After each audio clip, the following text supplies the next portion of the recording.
The World Cup ended, and meanwhile, a new corruption scandal is just spreading. Several European Union Parliament members are under investigation on their connections with Qatar. Rosie Birchard in Brussels is with us now. What's the latest, Rosie?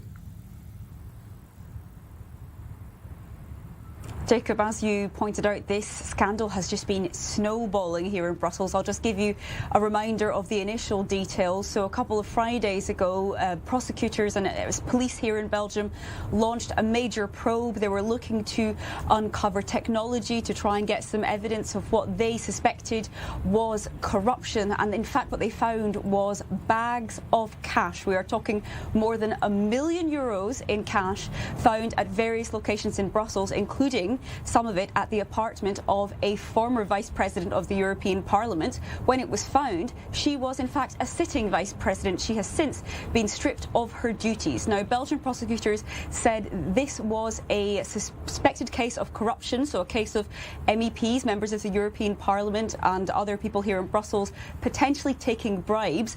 They said this was linked to a Gulf state, according to Belgian prosecutors. Now, that Gulf state is widely reported to be Qatar, but Qatar has strongly pushed back on those accusations, saying they are baseless and gravely misinformed.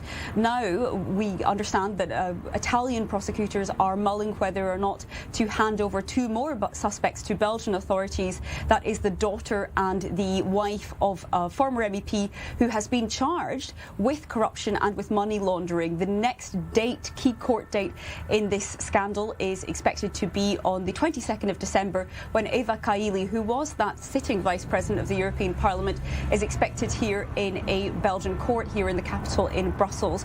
What's really being on everyone's lips here across the capital is what kind of damage could this do to the credibility and people's faith in European Union democracy? And of course, that's something which the European Parliament is mulling when it comes to its response. It's trying to beef up its transparency measures. Many critics will say they simply hadn't done enough in the first place. Now, what was the alleged conspiracy here? Why would they be paid by the Qataris? What's the target of the whole thing? Yeah, great question. It's not clear yet, but certainly the suspicion here in Brussels is this was a sort of cash for influence scheme, and there are a couple of key pieces of legislation which have been going through the European Parliament linked to Qatar. One was a visa liberalisation scheme for Qatari citizens, so that would be essentially allowing those from Qatar to travel more easily into the European Union. There's also been a big piece of legislation to allow Qatari airlines access to EU skies.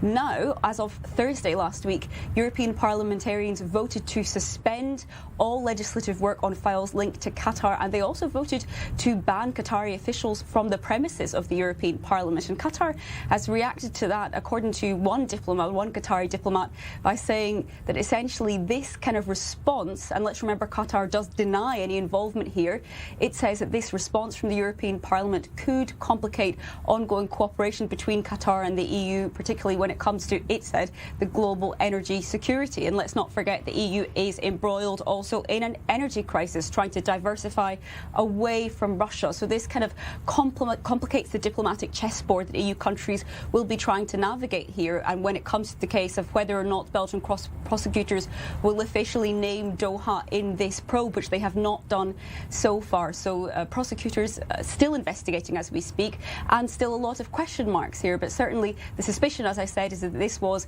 a case of bribes offered in exchange for political influence in the heart of one of the EU institutions, but all sides here denying any involvement.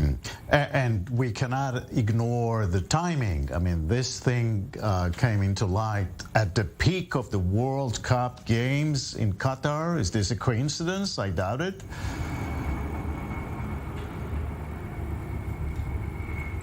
Also, an important point to raise, this lawmaker who is the most high-profile suspect in the case, her name is Eva Kaili. Well, one of the biggest kind of pieces of what seems to now be suspicious evidence is that she has been standing in European Parliament plenary sessions over the last few months, speaking in very rosy terms about Qatar, particularly when it comes to those questions that have been raised around the World Cup. So she, for example, praised Qatar for its work on migrant workers' rights, which of course has been a big criticism. And she used the line that the European Union doesn't have the moral authority to criticise Qatar. And that's something we've heard kind of from Doha before, certainly indirectly at least. So that now, of course, looks a bit suspicious given these allegations. And this Vice President of the European Parliament was also supposed to be representing the institution when it came to affairs linked to the Middle East. As I said, she has been quickly stripped of those duties. But given the World Cup, given the timing, of course, this all seems to add into the suspicions which are brewing here in Brussels. Though, as I said, Doha firmly and pushing back on that and reiterating it again just in the last 24 hours or so. Rosie Birchard in Brussels, thank you very much.